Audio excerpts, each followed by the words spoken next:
The morning sun cast long shadows across the quiet suburban street as Angela Thompson pulled into the parking lot of her local grocery store. As a senior CIA intelligence officer, she had grown accustomed to maintaining a low profile, dressed in simple jeans and a light sweater that helped her blend into any crowd. After 15 years of service, including multiple overseas operations, she had mastered the art of being forgettable, a skill that had saved her life more than once. Today was supposed to be just another ordinary Saturday morning, picking up groceries before heading to her niece's basketball game. Angela had deliberately chosen to live in this peaceful neighborhood, away from the intense atmosphere of Langley. Here, she could almost pretend to be just another professional enjoying her weekend. Almost. The first sign that something was wrong came when she noticed a police cruiser slowly circling the parking lot. Years of training had taught her to trust her instincts, and right now, they were telling her that the vehicle's movement pattern wasn't routine patrol behavior. Still, she maintained her casual demeanor, gathering her purse and phone before stepping out of her car. As she walked toward the store entrance, she heard the distinct sound of car doors opening behind her. "Ma'am, stop right there," a commanding voice called out. Angela paused, her mind already racing through possible scenarios and escape routes, a habit that had become second nature. Two officers approached, their hands hovering near their holsters. The younger officer, Officer Reynolds according to his nameplate, spoke first. "We've had reports of suspicious activity in this area. Would you mind showing us some identification?" Angela noticed several things simultaneously: the officer's slightly aggressive stance, the way they had positioned themselves to block her path back to her car, and most notably, how they had ignored the other shoppers, all of whom happened to be white. "May I ask what specific suspicious activity was reported?" Angela's voice remained calm and professional, even as she recognized the familiar pattern of racial profiling. She had dealt with similar situations before joining the CIA, but her position had taught her that direct confrontation wasn't always the best strategy. "Just routine questions, ma'am," the senior officer replied, his tone carrying an edge of authority that seemed excessive for a simple ID check. "We need to see your identification now." Angela could feel the eyes of other shoppers on her, some pretending not to watch while others openly stared at the unfolding scene.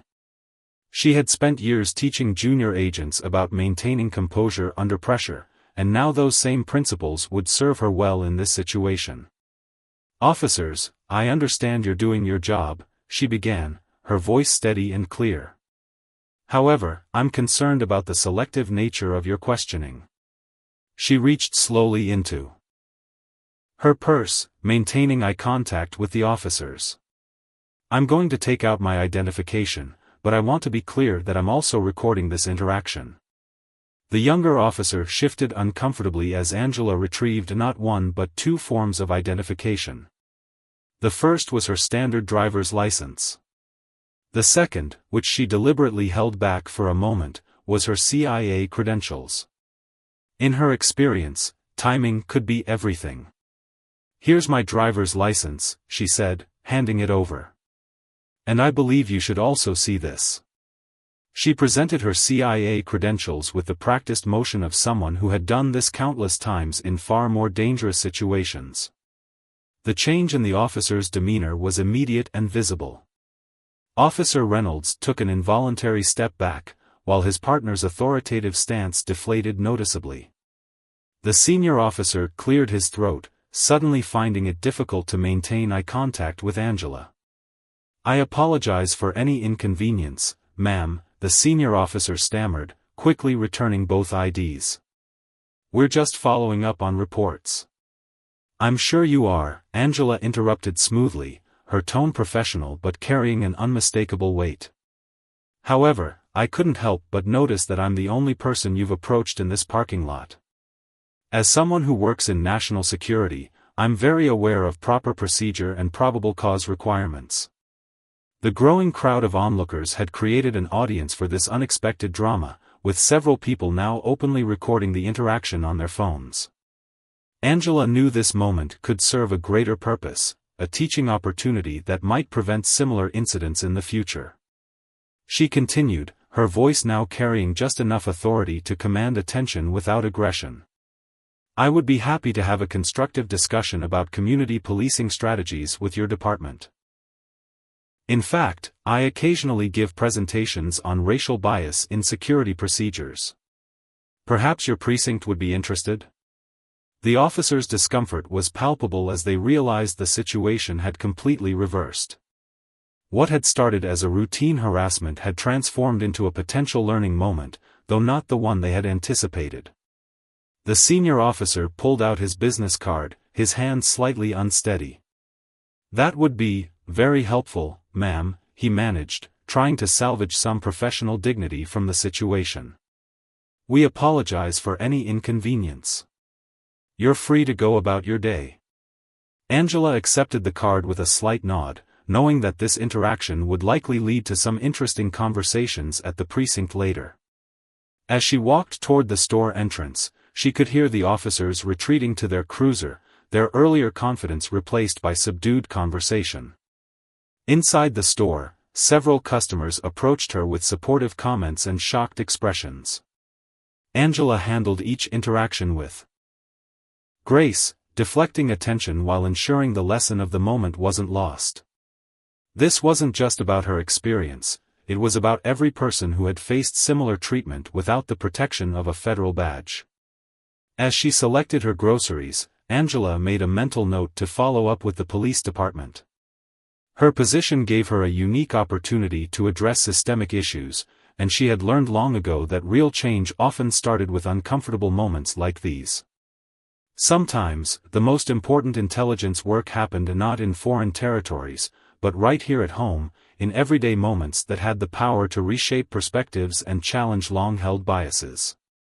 The incident at the grocery store sparked something unexpected in Angela's normally quiet community.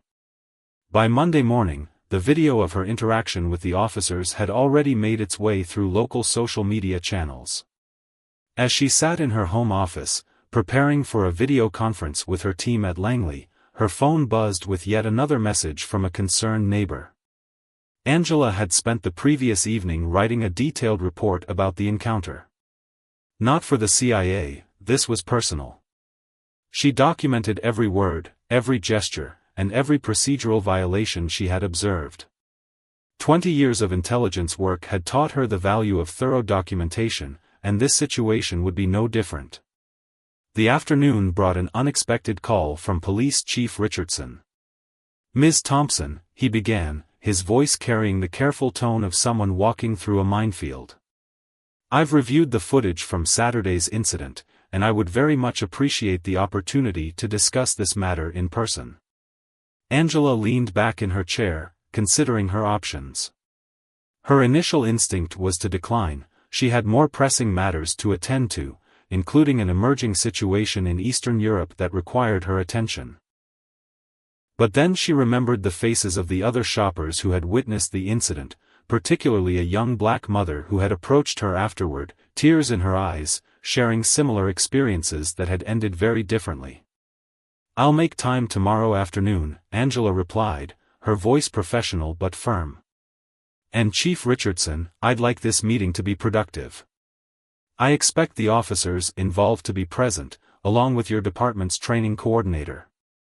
The chief's relief was audible. "Of course, Ms. Thompson. Would 2 p.m. work for you?" As she ended the call, Angela's secure line lit up. Assistant Director Chen's name flashed on the screen.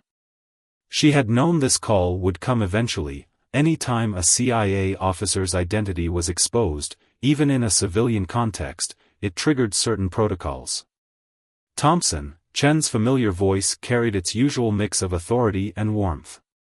"I've got an interesting report on my desk about a grocery store in your neighborhood." "Sir, I can explain, no need, Angela. You handled it exactly as I would expect from one of our best." There was a pause. "But there's something else we need to discuss. That video is gaining traction. We're seeing it pop up on several major social media platforms."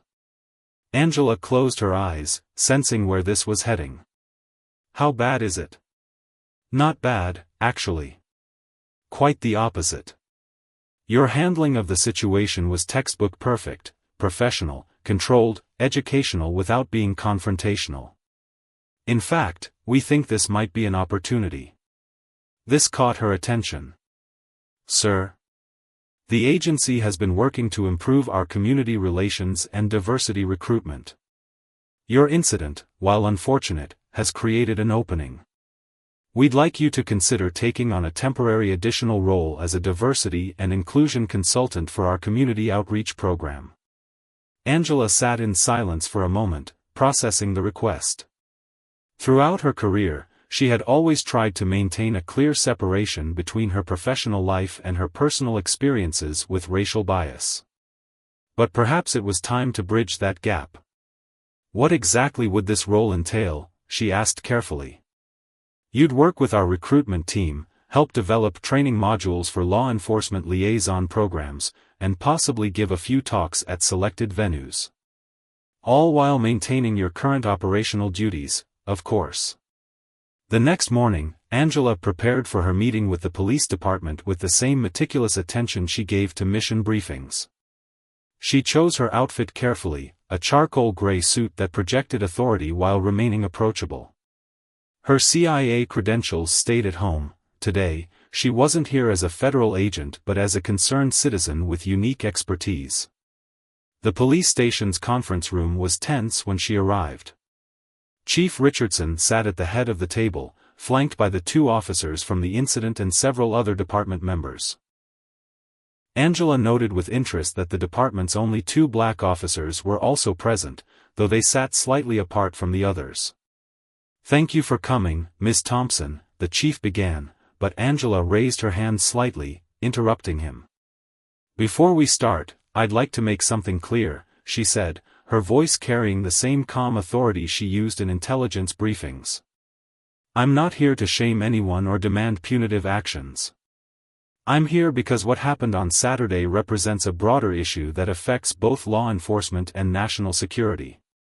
She opened her laptop, connecting it to the room's projector.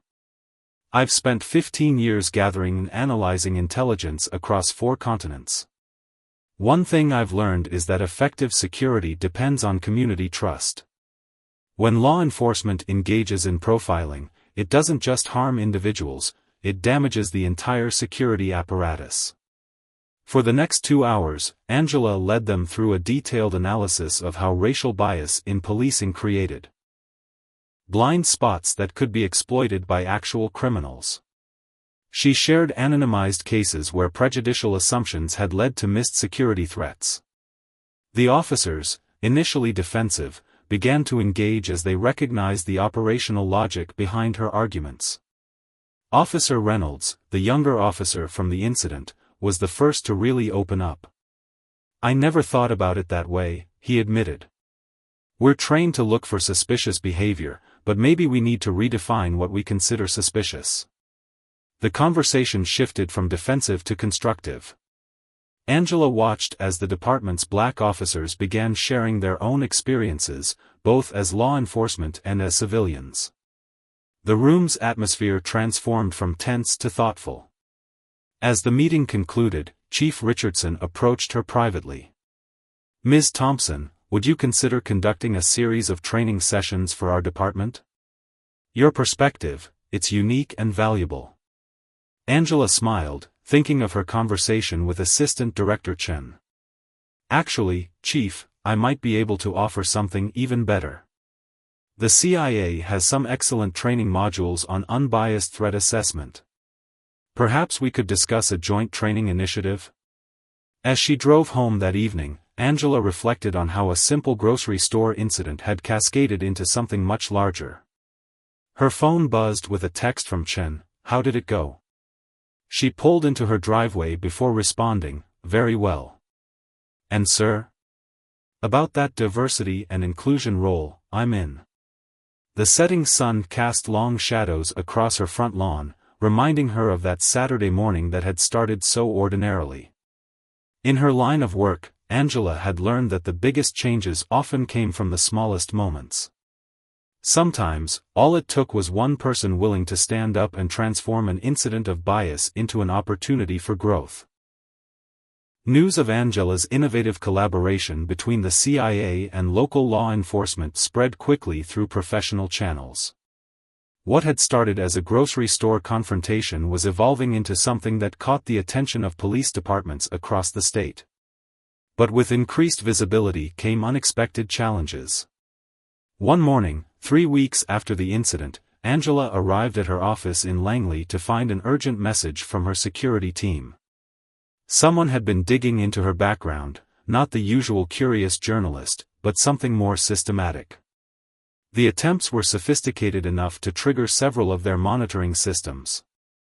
The trace leads back to a private security firm, her cybersecurity lead explained, pointing to a complex web of data on his screen. They're good, really good. They almost managed to cover their tracks completely. Angela studied the pattern of intrusion attempts, a familiar pressure building behind her eyes. Any connection to our recent community outreach programs?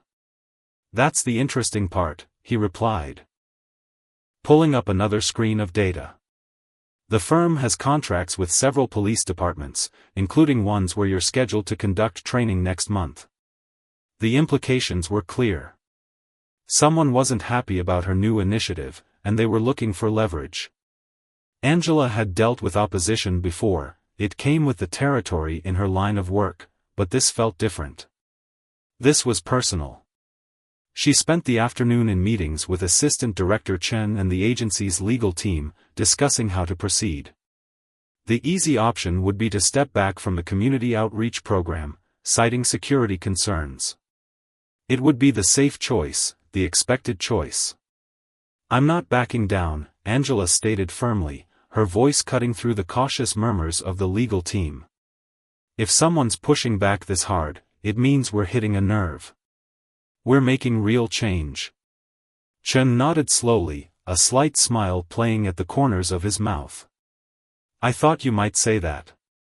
Which is why I've already authorized additional security measures for your upcoming speaking engagements. As Angela left the meeting, her phone buzzed with a message from Officer Reynolds, the young officer from the original incident. Over the past weeks, he had become an unexpected ally, helping to implement changes in his department and sharing insights about resistance from older officers. Heads up, his message read. There's some pushback coming from the police union. They're claiming the new training programs undermine officer authority. Thought you should know. Angela allowed herself a small smile. Opposition from police unions wasn't unexpected, change never came easily to established institutions. What mattered was that officers like Reynolds were choosing to be part of the solution. The next day, Angela found herself standing before a packed auditorium at the State Police Academy. The audience was a mix of veteran officers, new recruits, and departmental leadership from across the state. She could feel the tension in the room, the skepticism radiating from certain sections of the crowd.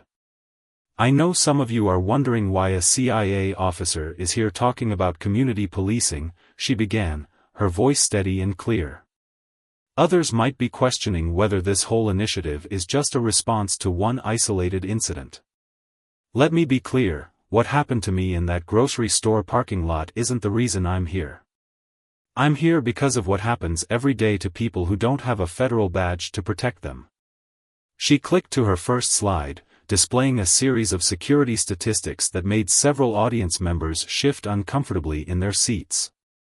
These numbers tell a story, but not the one you might think. When communities don't trust law enforcement, they become blind spots in our security network. And blind spots are exactly what real threats look for. As she continued her presentation, Angela noticed a man in the back row taking notes with unusual intensity. Something about his posture, the way he held himself, triggered her operational instincts. She made a mental note to have her team look into the attendee list later. Halfway through her talk, she introduced a surprise guest, a former gang member turned community activist who had worked with the CIA on domestic terror prevention. His first-hand account of how police profiling had actually helped criminal organizations recruit from marginalized communities created a ripple of uncomfortable recognition through the audience. "The choice is simple," Angela concluded, her voice carrying to every corner of the room. "We can either adapt our methods to build trust and enhance genuine security, or we can cling to outdated practices that create more vulnerabilities than they prevent." The response was mixed but encouraging. Several veteran officers approached her afterward, sharing their own experiences and suggesting improvements to the training program. Others maintained a skeptical distance, but she could see them engaging in heated discussions with their colleagues. As the auditorium emptied, Angela noticed the man who had been taking notes slip out through a side door. She quickly sent a message to her security team with a description, then gathered her materials and headed for her car. In the parking lot, she found Chief Richardson waiting for her. "Quite a presentation," he said, falling into step beside her. "But I should warn you, there's a lot of money and power invested in maintaining the status quo.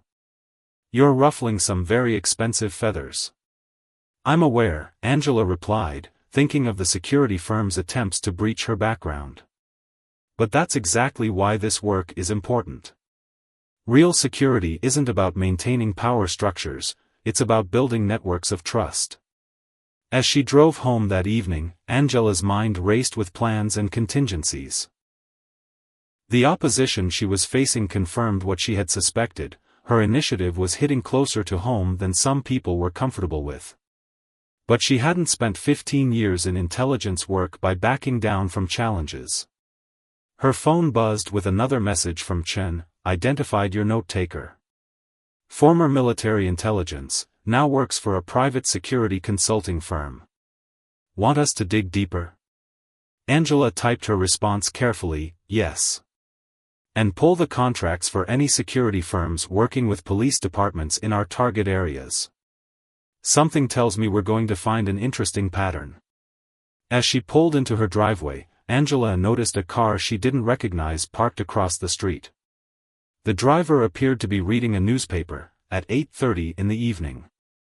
She smiled slightly as she grabbed her briefcase.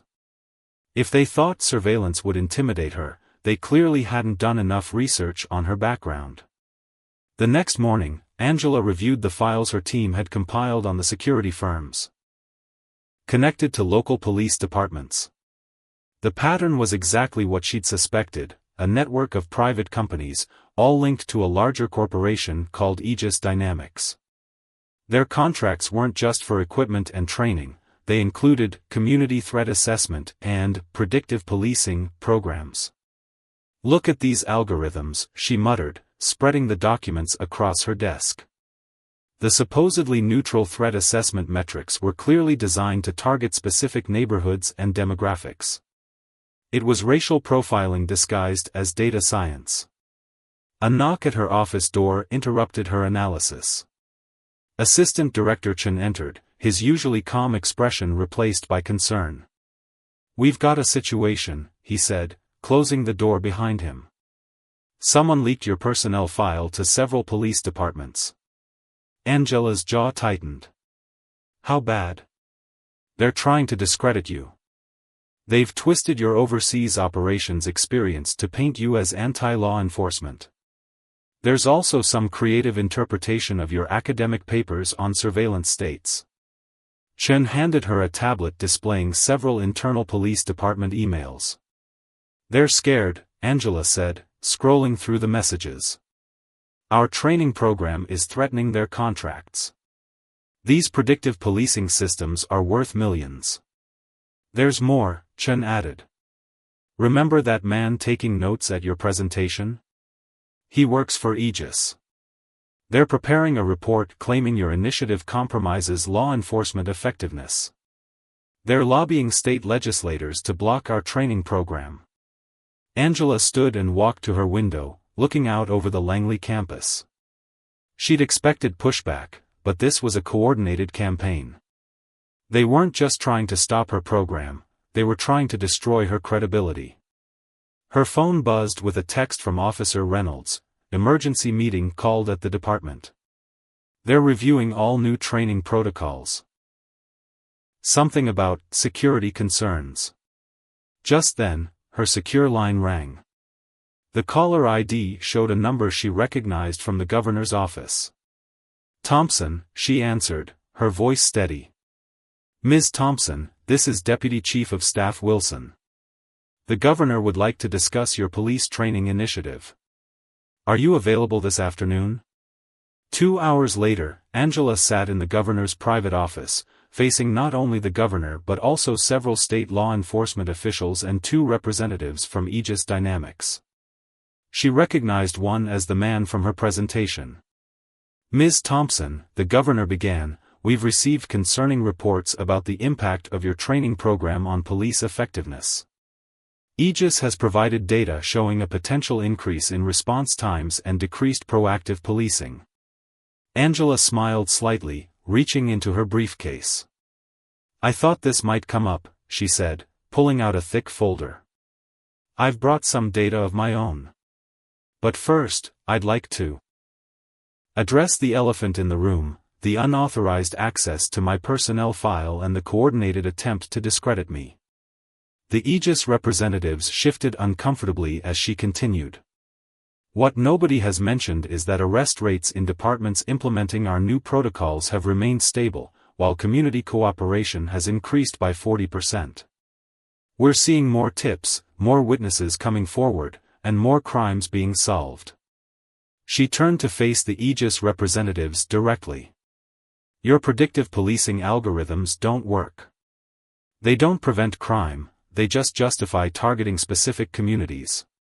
And they cost departments millions in contracts that could be spent on actual community policing. The governor leaned forward, suddenly interested. What do you mean by, cost departments millions? Angela pulled up a spreadsheet on her tablet. In the past 5 years, Aegis has charged state police departments over $50 million for software that essentially automates racial profiling. Meanwhile, departments using our new protocols have reduced overtime costs by 25% and increased case closure rates. She watched as the governor's expression shifted from skepticism to concern. The political implications were clear. No one wanted to be associated with expensive, ineffective programs that could be seen as promoting racial bias. There's something else you should know, Angela added, pulling out one final document. The CIA has been tracking several domestic terror cells attempting to recruit in communities with high levels of police distrust. Your current protocols aren't just ineffective, they're creating security vulnerabilities. The meeting lasted another hour, with Angela methodically dismantling every argument Aegis presented. By the end, the governor was asking about expanding the training program statewide. As she left the office, Angela's phone buzzed with multiple messages. News of the meeting had already spread. Police chiefs from other states were reaching out, interested in implementing similar reforms. The tide was turning. But victory came with a price. That evening, as Angela pulled into her driveway, she noticed signs of a break-in. Her security system had been disabled, and her home office ransacked. They had taken her laptop and several files. She smiled grimly as she called it in. What the intruders didn't know was that she'd been expecting something like this. Her real files were secure, and her laptop contained a sophisticated tracker. More importantly, the break-in proved how desperate Aegis had become. As she waited for her security team to arrive, Angela received a text from Chief Richardson. Union vote just came in. Officers voted 3-1 in favor of keeping the new training protocols. Whatever they took from your house, it won't matter. Too many of us have seen the results. Angela sat on her front steps, watching the sunset as security vehicles began arriving. The break-in would be traced back to Aegis, adding another layer to their growing legal troubles. But that wasn't what made her smile. She was thinking about that day in the grocery store parking lot, how a simple act of standing up to bias had sparked a chain reaction. Her phone buzzed one last time. Assistant Director Chen, just got word 3 more states want to implement our program. Also, DOJ is opening an investigation into Aegis. Still glad you didn't back down? Angela looked up at the arriving security team, led by Officer Reynolds himself. He had volunteered to head her protection detail, a symbol of how much had changed in just a few weeks. They thought they could intimidate me, she said as Reynolds approached. They forgot that I've spent my career dealing with people who use fear as a weapon. What's our next move? Reynolds asked, already coordinating with the forensics team. Angela stood, brushing off her pants. We keep pushing. Every break-in, every threat, every attempt to discredit us just proves why this work is necessary. Change doesn't come easily, but it comes. The break-in at Angela's house triggered a series of events that no one had anticipated. Within days, 3 former Aegis employees reached out through secure channels, each with stories about the company's questionable practices. It seemed the incident had cracked open a dam of silence, and now the truth was flooding out. Angela sat in her secure office at Langley, reviewing the whistleblowers' testimonies. One account particularly caught her attention. A former data analyst described how Aegis had deliberately modified their algorithms to target specific neighborhoods while maintaining plausible deniability. We need to handle this carefully, Assistant Director Chen advised during their morning briefing. These whistleblowers are taking significant risks. Aegis has a history of aggressive legal action against former employees. Angela nodded, thinking of the files stolen from her home. The forensics team had traced the break-in to a private security contractor with ties to Aegis, but proving it in court would be another matter entirely. There's something else, Chen continued, sliding a folder across the desk. We've uncovered financial links between Aegis and several prominent police union leaders. The payments were carefully hidden through a network of consulting firms and charitable foundations. Before Angela could respond, her secure phone lit up with an urgent message from Officer Reynolds. You need to see this, the text read, followed by a link to a local news website. The headline made her breath catch, Police Training Program Linked to National Security Breach. The article cited anonymous sources claiming that her community outreach initiative had compromised sensitive law enforcement protocols. They're getting desperate, Angela remarked, showing the article to Chen. This smear campaign is too obvious, they're making mistakes. Just then, her office door opened and a junior analyst rushed in, looking flustered. Ma'am, you need to see the live feed from the state capitol. They're holding an emergency hearing about the police training programs. Angela switched on her office monitor just in time to see the head of Aegis Dynamics testifying before the state legislature. The CEO, Richard Morrison, cut an imposing figure at the podium, his expensive suit and carefully practiced demeanor designed to project authority. Our concern is simple, Morrison was saying, his voice carrying the perfect mix of concern and gravitas. This CIA-led initiative, while well-intentioned, is causing our officers to hesitate in potentially dangerous situations. Our data shows a 15% increase in response times since the new training protocols were implemented. Angela quickly pulled up the actual performance data on her tablet. He's cherry-picking incidents, she muttered, noting how Aegis had manipulated the statistics. And completely ignoring the decrease in use-of-force complaints and the rise in successful prosecutions. Her phone buzzed again, this time from Chief Richardson. My officers are watching this circus. They're not buying it. We've got dashcam footage that tells a different story. Ready to go public? A plan began forming in Angela's mind. She had spent years running complex operations overseas, and if there was one thing she'd learned, it was the power of timing.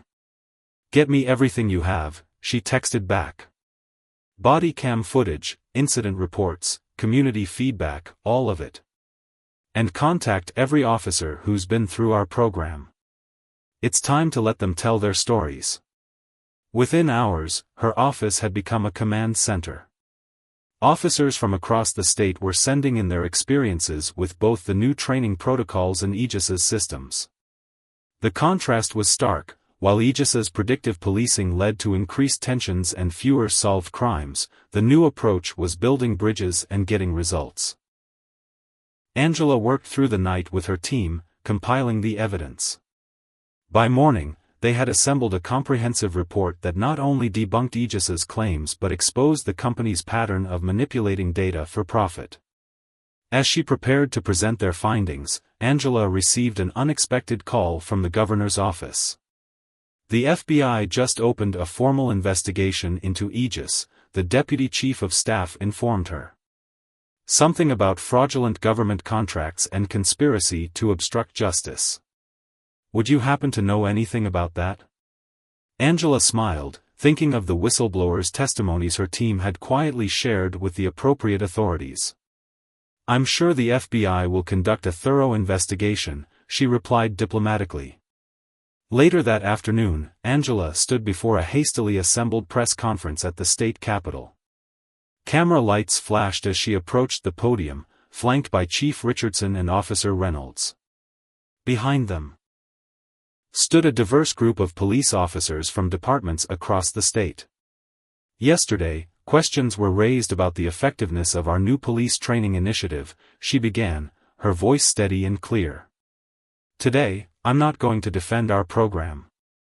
Instead, I'm going to let the results, and the officers themselves, speak.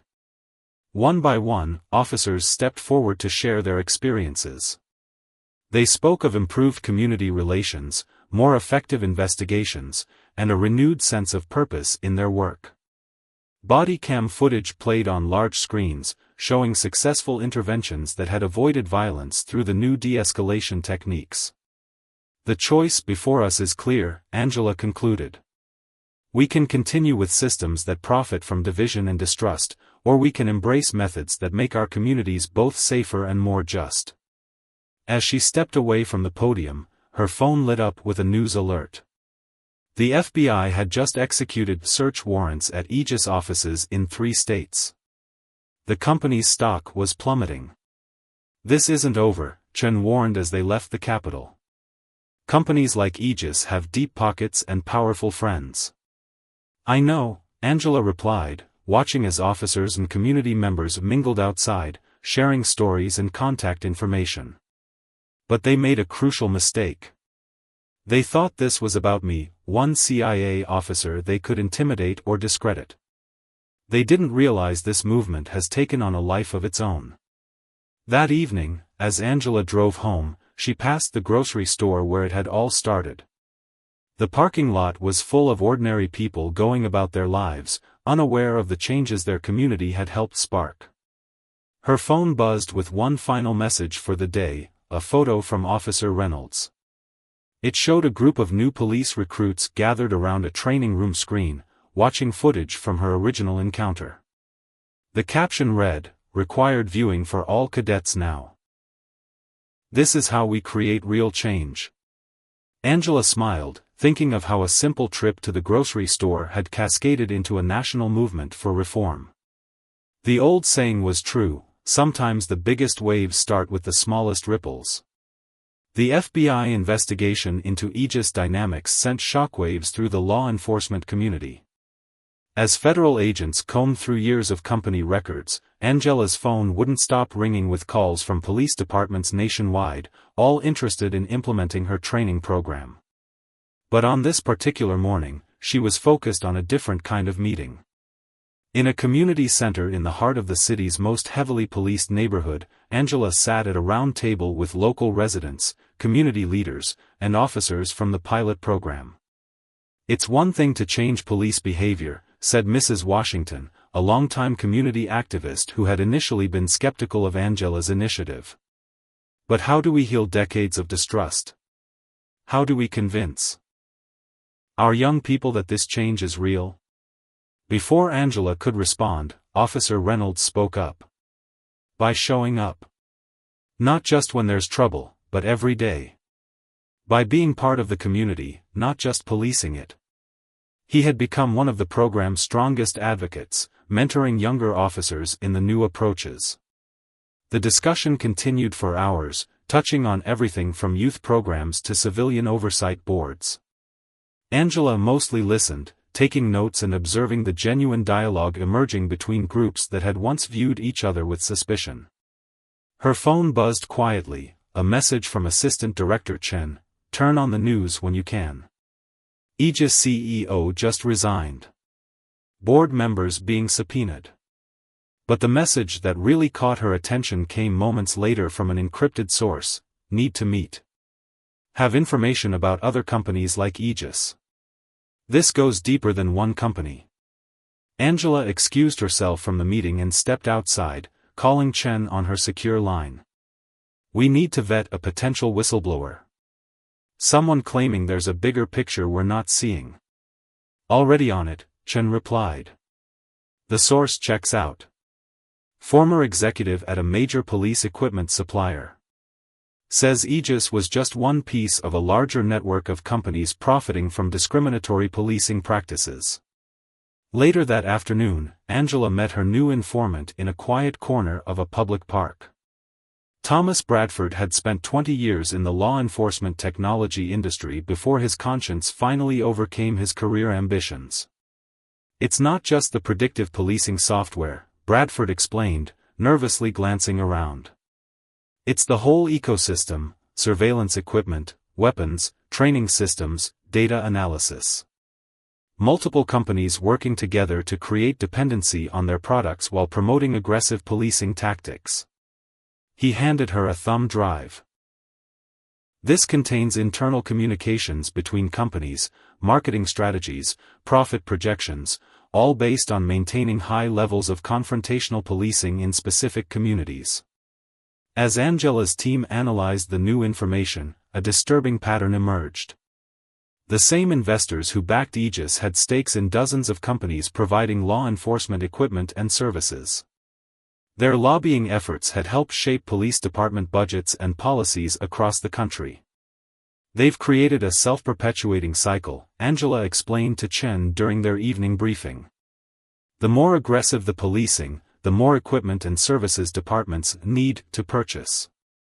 And the companies use a portion of those profits to lobby for even more aggressive policies.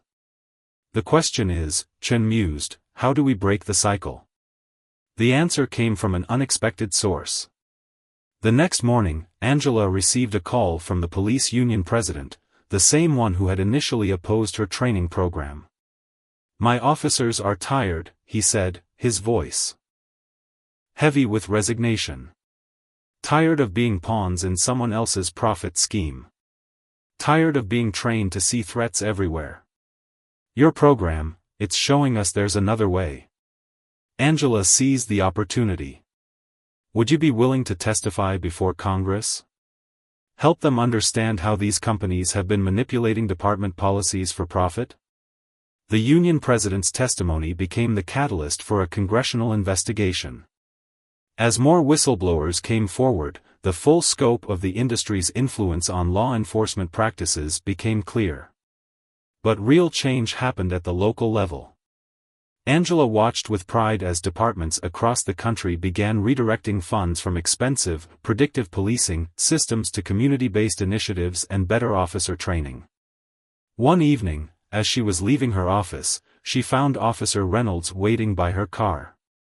"Remember that young mother who approached you after the grocery store incident?" he asked. "She just graduated from the police academy. Says she was inspired by how you handled the situation." Angela smiled, remembering the tears in the woman's eyes that day. "How's she doing?" "Top of her class," Reynolds beamed. "And she's already signed up to help teach the new training protocols to veteran officers." As they talked, Angela's phone lit up with multiple notifications.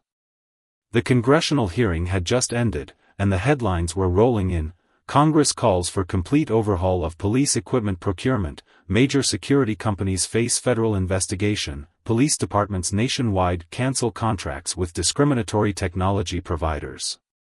But the message that touched her most came from Mrs. Washington: "Community Center is packed tonight.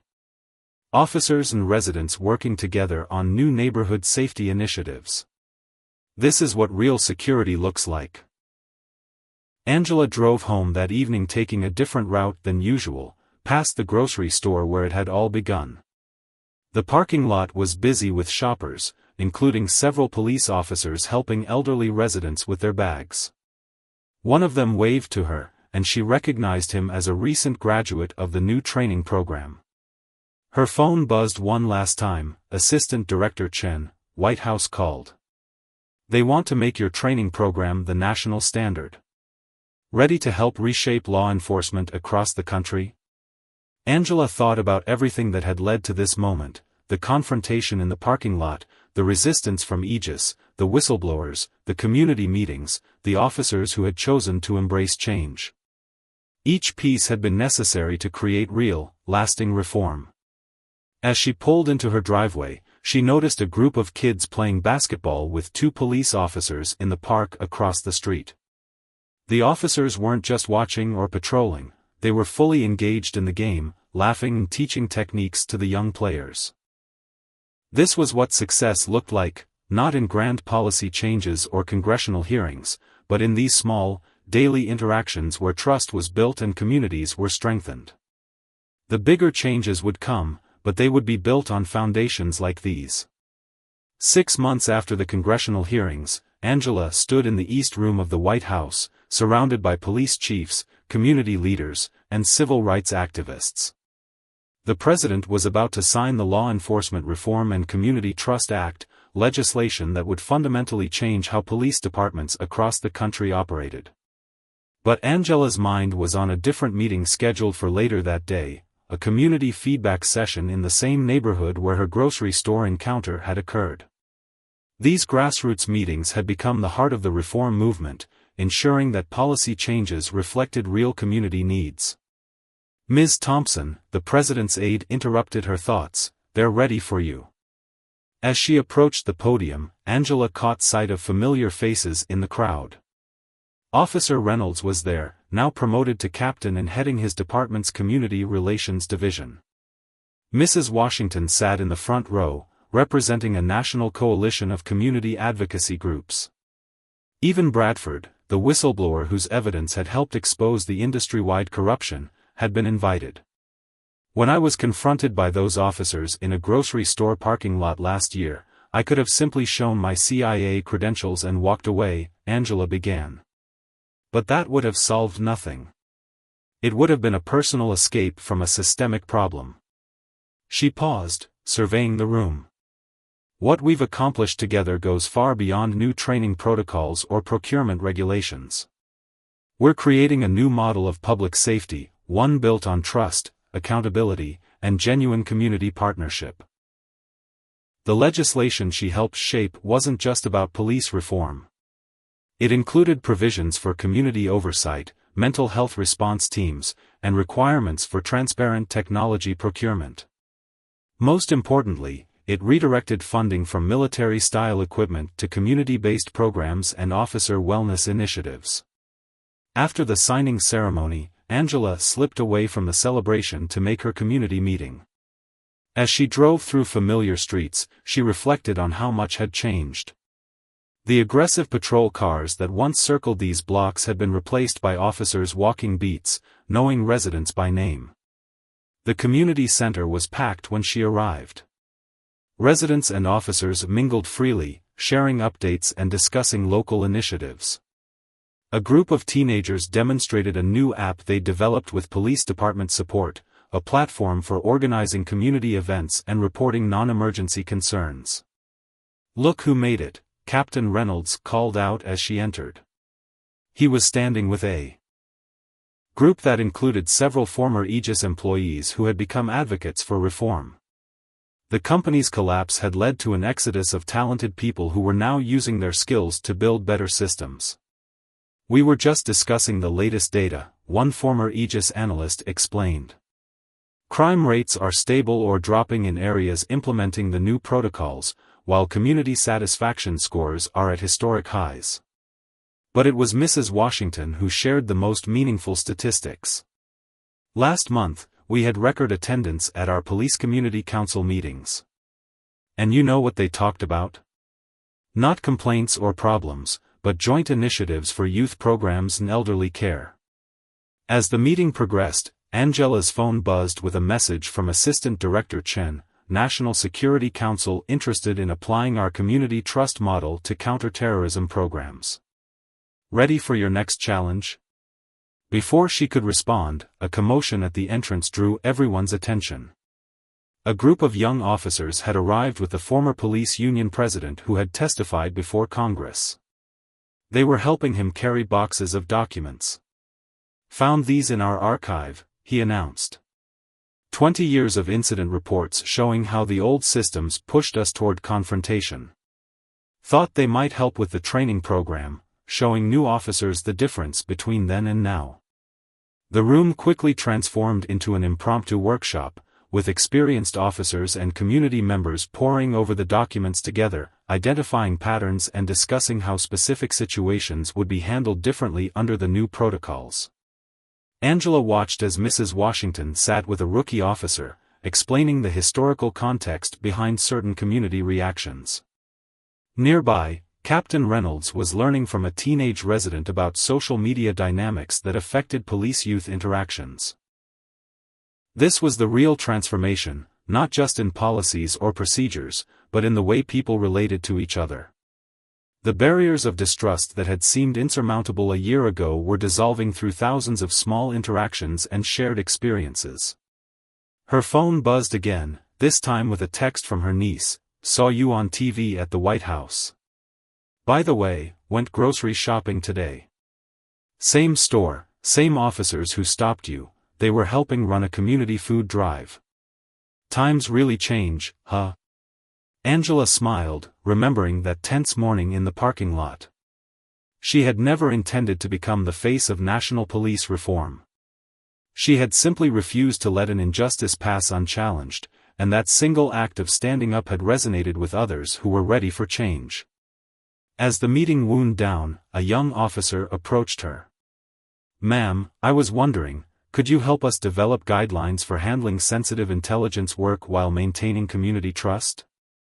Some of us are worried about balancing national security needs with our new community-first approach." This was exactly the kind of thoughtful question that showed how deeply the changes had taken root. Officers weren't just following new protocols, they were thinking critically about complex challenges. "That's actually our next project," Angela replied. "We're developing training modules that show how community trust enhances national security rather than compromising it. Would you like to be part of the development team?" The officer's face lit up. "Absolutely. I already have some ideas based on what we've learned from our community partners."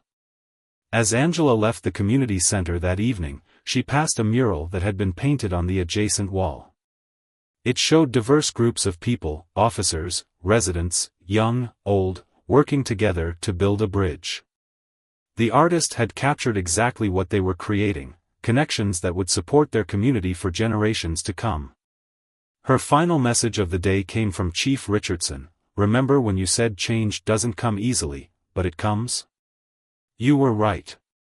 It comes one conversation, one policy, one transformed heart at a time." 1 year to the day after the grocery store incident, Angela stood in front of a packed auditorium at the National Law Enforcement Training Center. The audience included police officers, community leaders, and government officials from across the country, all gathered for the inaugural National Community Trust and Security Summit. "A year ago, I was just trying to buy groceries," Angela began, earning knowing chuckles from the crowd. "Today, we're launching a program that will reshape law enforcement across America. But this isn't my story anymore, it's all of yours." The summit represented everything they'd achieved: a new national police training curriculum, community oversight standards, and technology procurement guidelines that prioritize transparency and accountability. But more importantly, it was a celebration of the thousands of individual stories of transformation that had brought them here. During the morning session, Captain Reynolds presented alongside the young mother who had approached Angela after the grocery store incident, now Officer Lisa Chen, one of their most effective community liaison officers. They shared body camera footage showing successful de-escalation techniques and positive community interactions.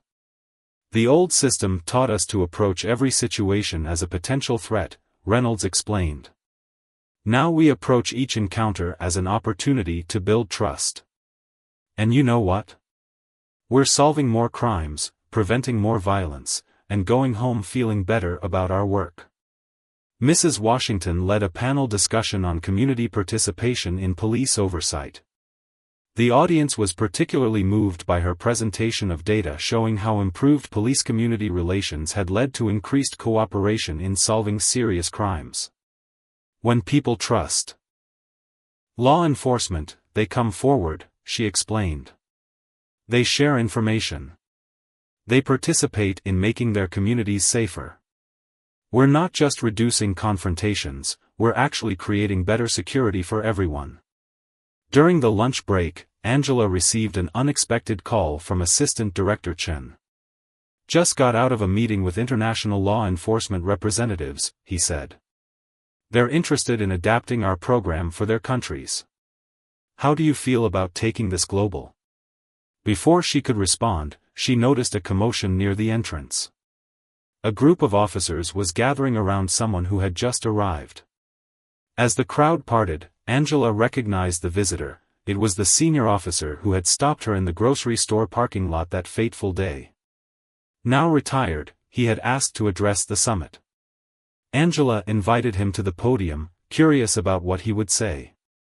"I've been in law enforcement for 30 years, he began, his voice thick with emotion. "And I was wrong for most of them. That day in the parking lot. I wasn't just wrong about Ms. Thompson. I was wrong about how to do this job.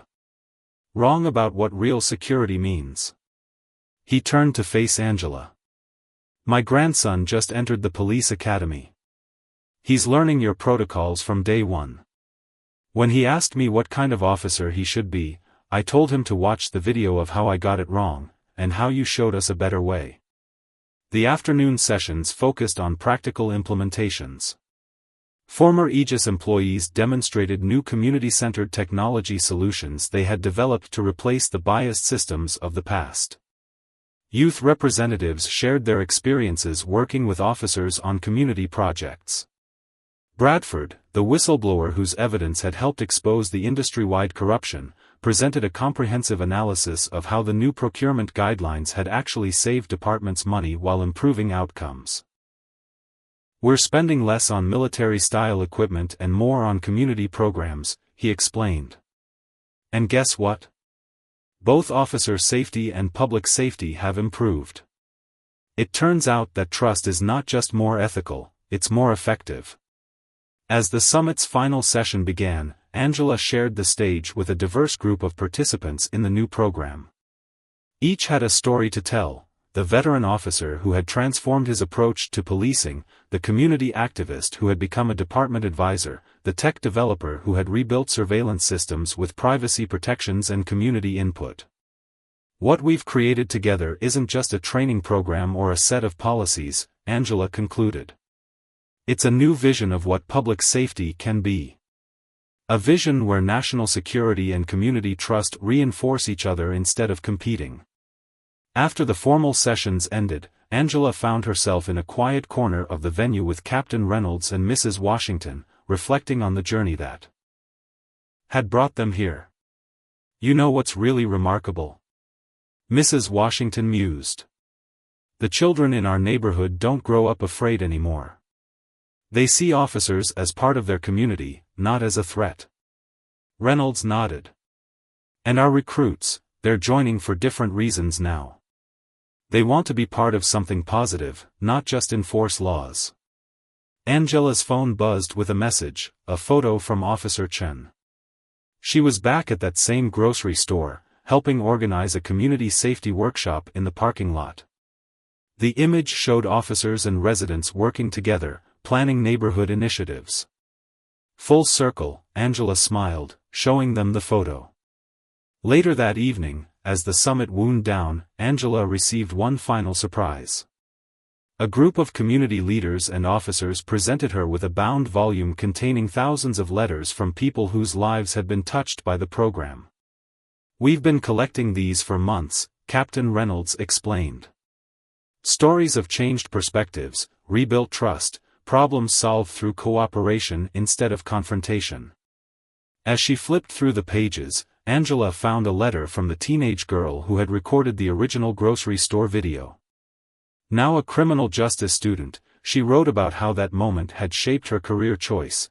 "I saw how one person standing up for what's right could create real change. It made me want to be part of that change." The final letter was from Assistant Director Chen. "When you refused to just flash your badge and walk away that day, you did more than stand up to bias," he wrote. "You showed us all that real security comes from building bridges, not walls. This program isn't just changing law enforcement, it's changing how we think about national security itself." As Angela left the summit venue, she passed a wall of photographs showing community police activities from across the country. Joint volunteer projects, youth mentoring programs, elderly assistance initiatives, and countless everyday interactions that would have seemed impossible a year ago. Her phone lit up with one last message, from her niece, back at the grocery store. "You'll never guess who helped me with my bags, that same officer who stopped you. He's teaching community relations now. Says he learned more in this past year than in his previous 20 on the force." Angela smiled, thinking of how a simple trip to buy groceries had sparked a national movement.